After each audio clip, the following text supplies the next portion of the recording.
بسم الله الرحمن الرحيم، والصلاة والسلام على أشرف المرسلين. قصة عسكري سابق في القوات المسلحة الملكية.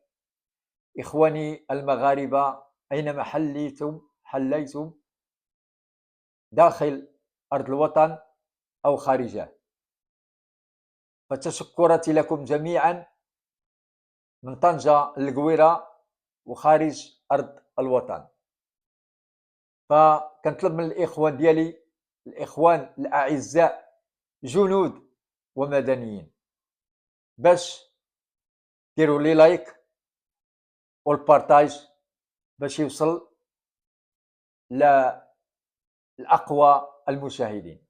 فشكرا لكم جزيل الشكر، وأتمنى لكم الخير والبركة في هذه الليلة ديال الجمعة اللي دخلها الله علينا وعليكم بالخير والبركة. فشكرا لكم جزيل الشكر، وأتمنى الإخوان ديالي اللي كيتابعوني وكيتابعوا الصفحة ديالي، فشكرا لهم جزيل الشكر، وأتمنى لهم إلا الخير والبركة والمزيد من الصحة والهناء. اليوم كنتابع القصة ديالي مع المستشفى الجامعي بمدينة طنجة. فإخواني، نحن الجنود المغاربة اللي كافحوا على هذا الوطن واللي كنا حماة هذا البلد، فاليوم كنتهانوا في البلاد ديالنا. فأنا كما حكيت لكم عندي الدوسي ديالي كامل، ومدة ديال سنتين دابا هادي طالعين في سنتين لا أذن تسمعني. واليوم أتكلم مع وزير الصحة تهراوي أمين، ضروري ومؤكد باش تجاوبني واش أنا خائن أو واش أنا من الخونة. حتى الناس اللي خانوا هاد البلد ما جرى لهمش اللي جرى لي أنا، وما جراش وجرى لجميع الفئات اللي كيتحلوا بالزي العسكري. وملي كنقول الزي العسكري فراه فيها الدرك والامن، قوى المساعده، قوى المسلحه، جميع الناس، لا لا مارين، لافياسيون، هادو كلهم كيتهانوا. الناس القدماء المحاربين اللي دوزوا هاد الميادين كلهم كيتهانوا ببلادهم. فانا تهانيت، ومازال الحرقه ديال هاد الاهانه مازال في قلبي، لان انا شاهدت بعيني بالام ديال عيني، شفت الناس 20 يوم، كاين اللي كيتعدى 3 شهور شهرين كيدار له العمليه. وانا بقيت انا مع راسي، انا اللي حد ساعه في وسط واحد السيركل، واحد الدائره اللي ما عرفش راسي اين انا موجود. واش الناس اللي تابعين للرايه والتراب الوطني وملكنا كيتهانوا بهاد القصوى؟ فهادي عامين الدوسي ديالي واجد.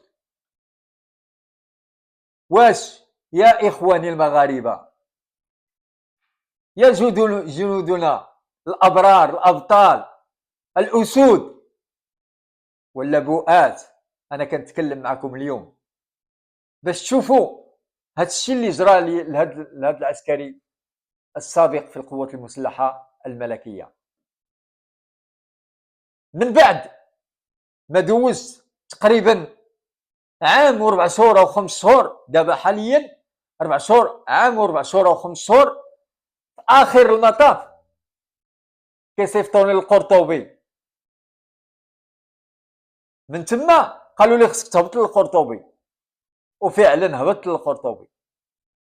عاود نفس الشيء، عاود الدكتوره ما كايناش، الدكتور ما كاينش، كدا سير تنغوتولك، راه النمره التليفون، طيبوني غير بالنمره التليفون، وطيبوني بالتقاطر اللي كيديروا لي في عيني بدون جدوى. اللهم من هذا منكر.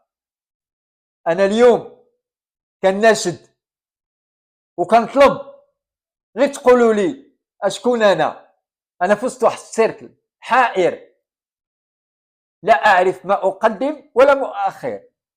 فاليوم بغيت نعرف راسي. حتى الناس اللي كانوا ضدنا عندهم قيمه في هذه البلاد، داروا لهم مراكز، قراو لهم ولادهم، وحنا انا بديت كنظن راسي انني خائن، انني كنت خائن لهذا البلد اللي كنا شادين الحزام.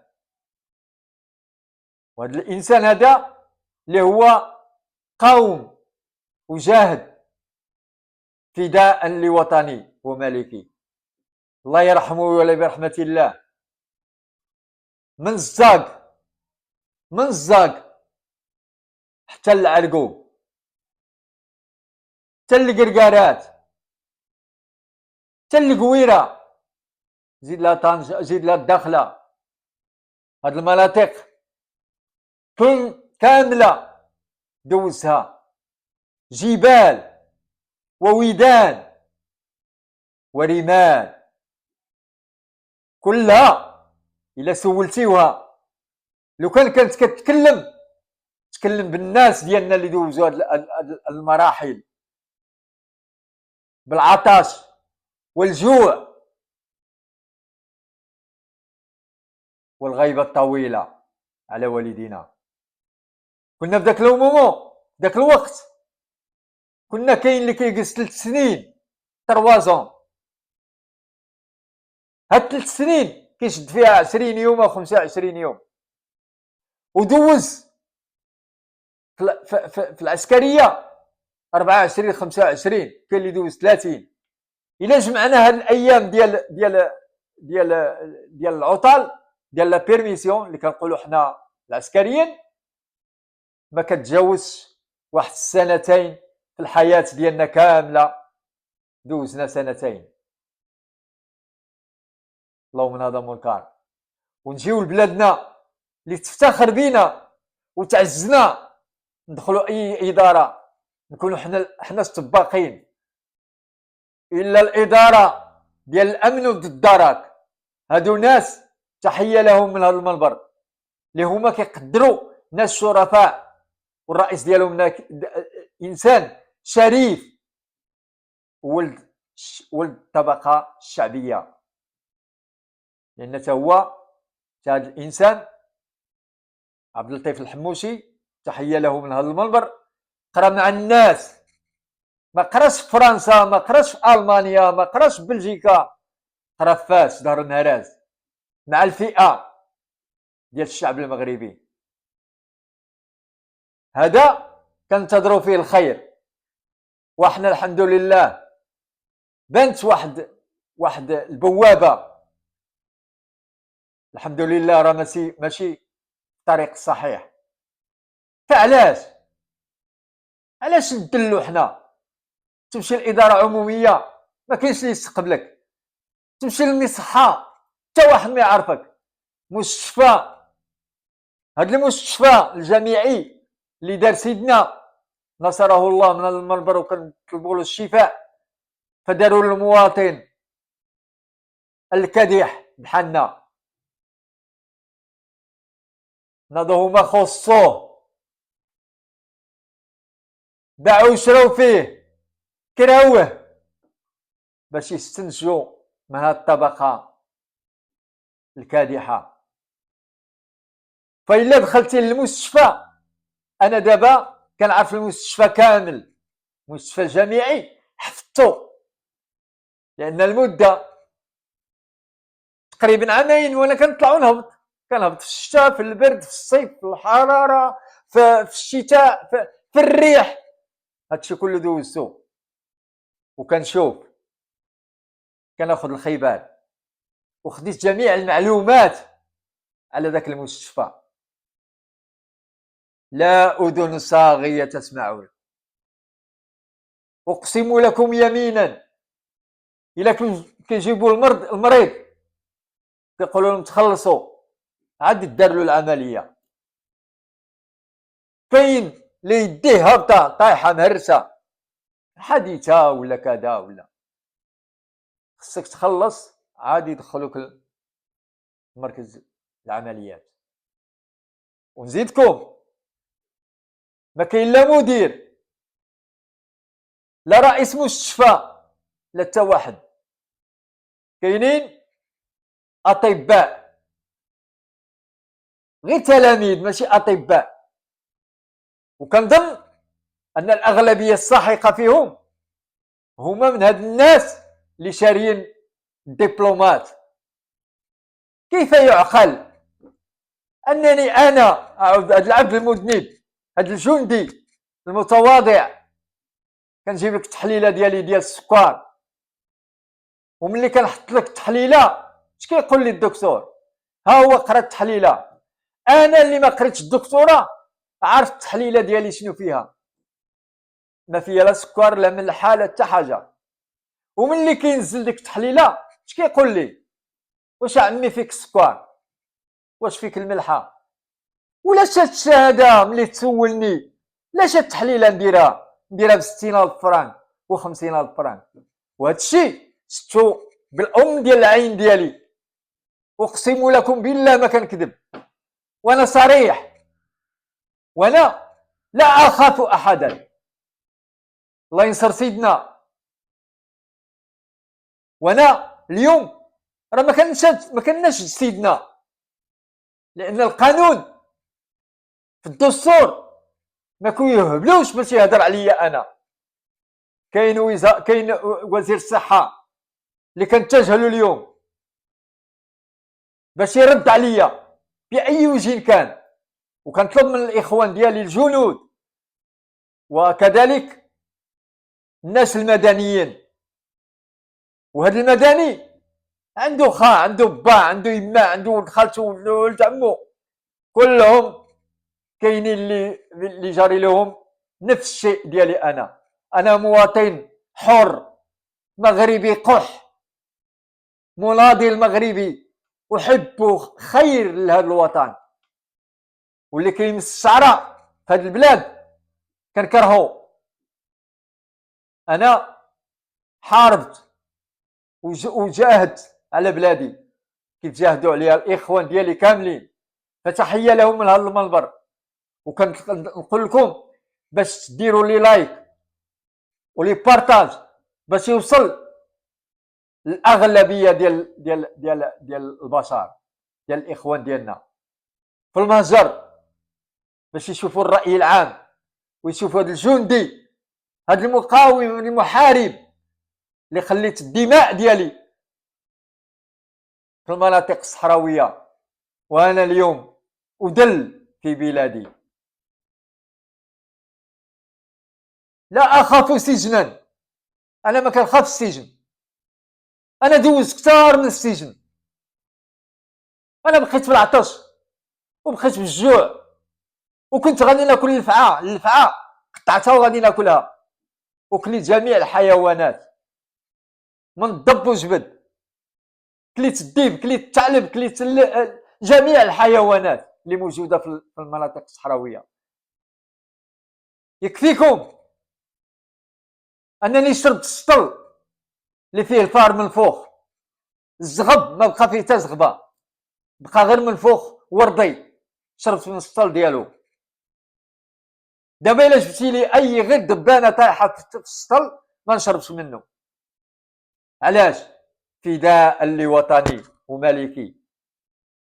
وانا جيت اليوم كناشد الشعب المغربي، الاخوان ديالي، انا عرقت، الجبين ديالي عرق، وكنطلب لكم يد المساعده باش تعاونوني. وباش غتعاونني؟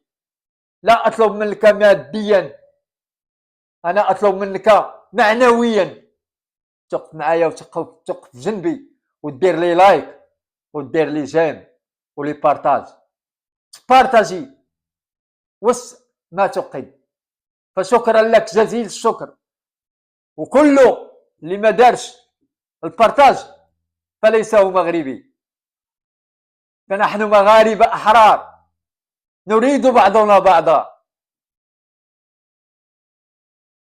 نحن كالبنيان المرصوص كما قال الله سبحانه وتعالى، نشد بعضنا بعض. فهذه الحالة يجب علينا أن نتعاون لباش ما يبقاوش هاد الخونة غالبين علينا. وأي موضوع بحال هاد المواضيع بحال هكا خصنا نشجعوهم باش نزيدوا بهاد البلاد القدام، باش الرأي العام يسمع جميع. تشوفوا هاد الجندي لأن مازال كنقاسي، أنا ما كنشوفش دابا الكاميرا، ما كنشوفهاش الكاميرا قدامي، ما كنشوفهاش. اللهم هذا منكر. وضيعت باش نمشي للكلينيك نصوب العملية في الكلينيك، ولكن قلت أن هذا المستشفى اللي دار سيدنا، وتحية له من هذا المنبر، ولكن كيبيعوا ويشريوا فينا في هذه البلاد، كيبيعوا ويشريوا فينا الملايير ديال الدولارات.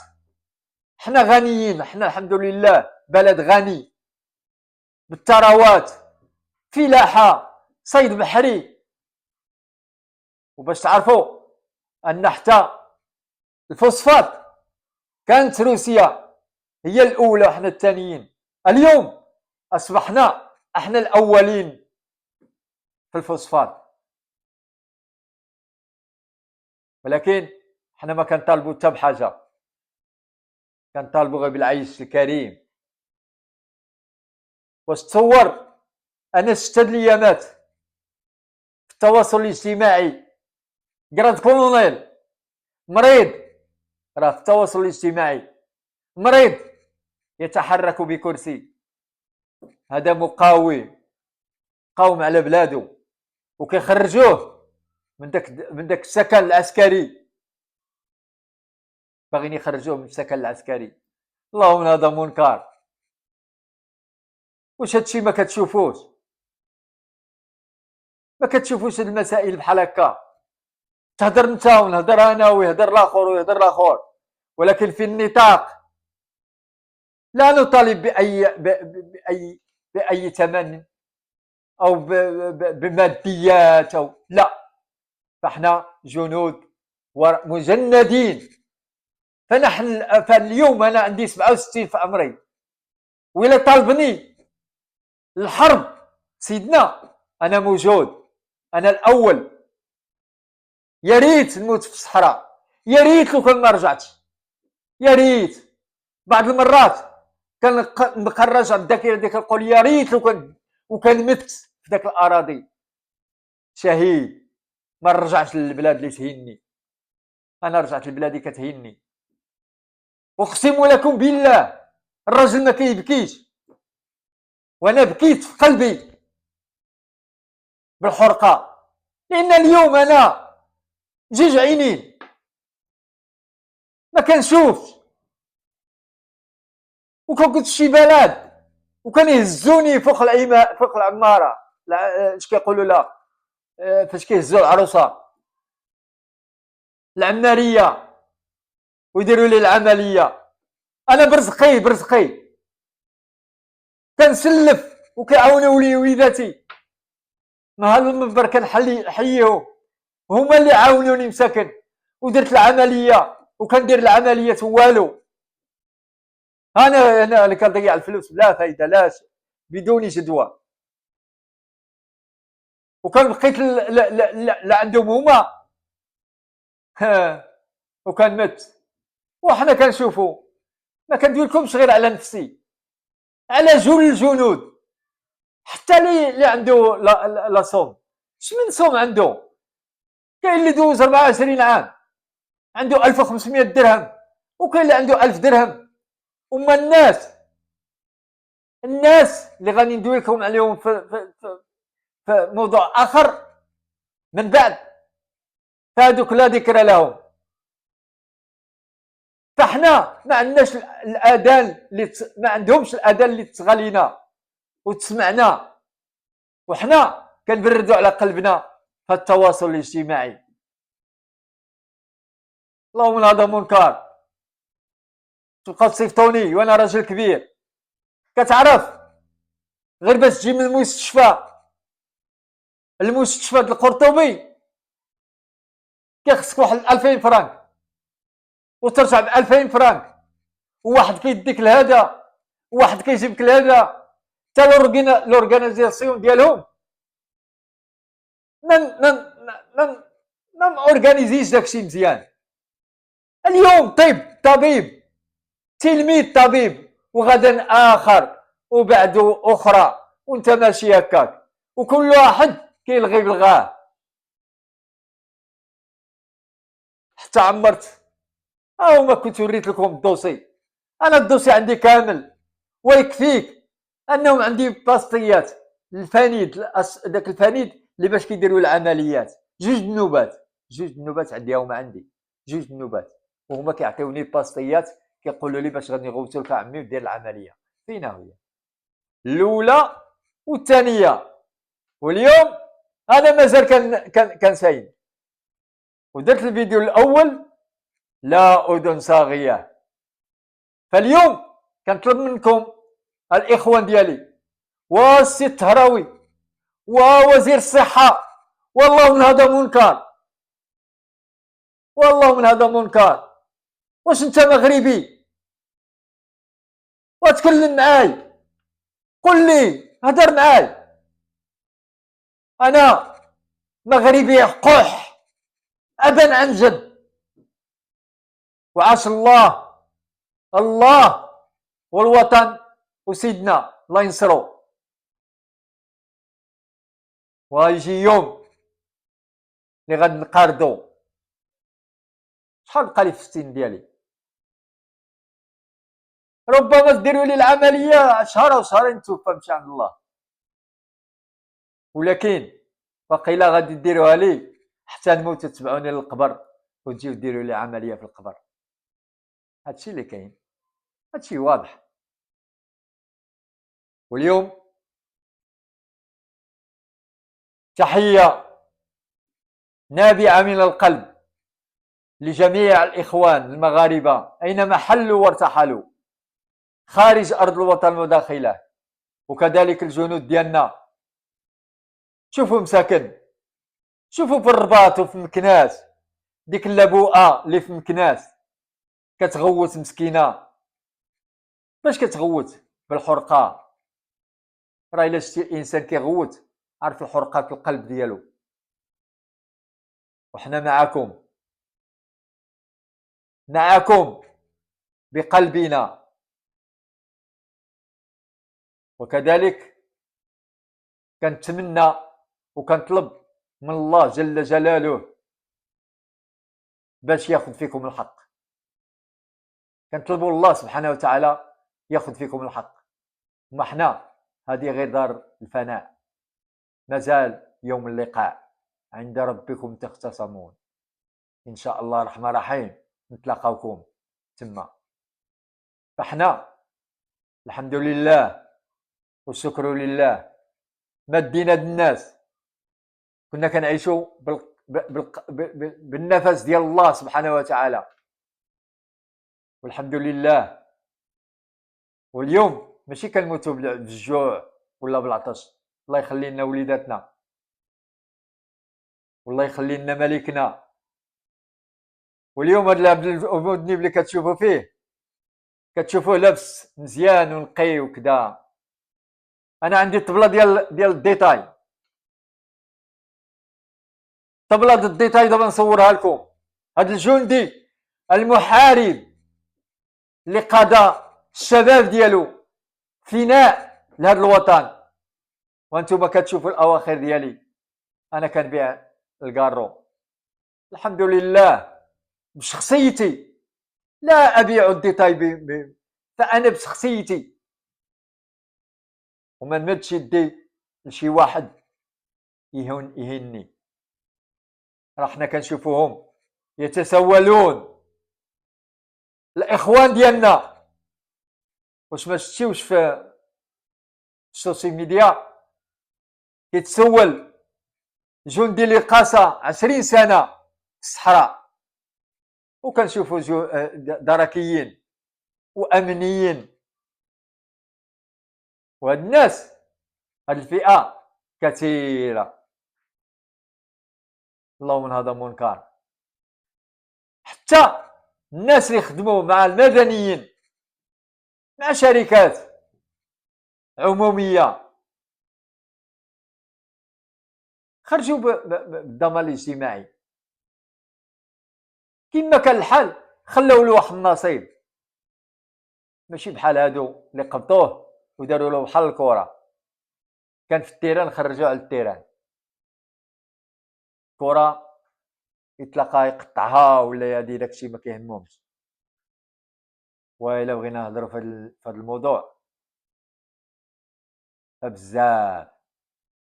وتشكراتي وإخواني، أنا كنطلب منكم ومن الإخوان ديالي الجنود المغاربة، وكنحيي الفوز 49 على ديك البوابة. وإن شاء الله الرحمن الرحيم مازال نتلاقاو شهر 7 27 والمزيد، وتشوفوا بزاف ديال المسائل اللي كانت غابرة على الشعب المغربي، باش تشوفوا هاد الناس شنو قاسينا. ودابا تشوفوا هاد المسائل هادي من بعد، فما نسبقوش الأحداث.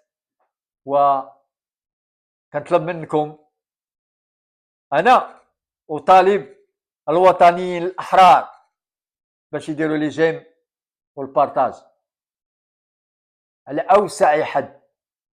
فشكرا لكم جزيل الشكر، وتحياتي من هذا المنبر. واسمحوا لي كثيرا أستسمح لجميع المغاربة. فشكرا لكم جزيل الشكر، والسلام عليكم ورحمة الله تعالى وبركاته. شعارنا الله، الوطن، الملك. السلام عليكم.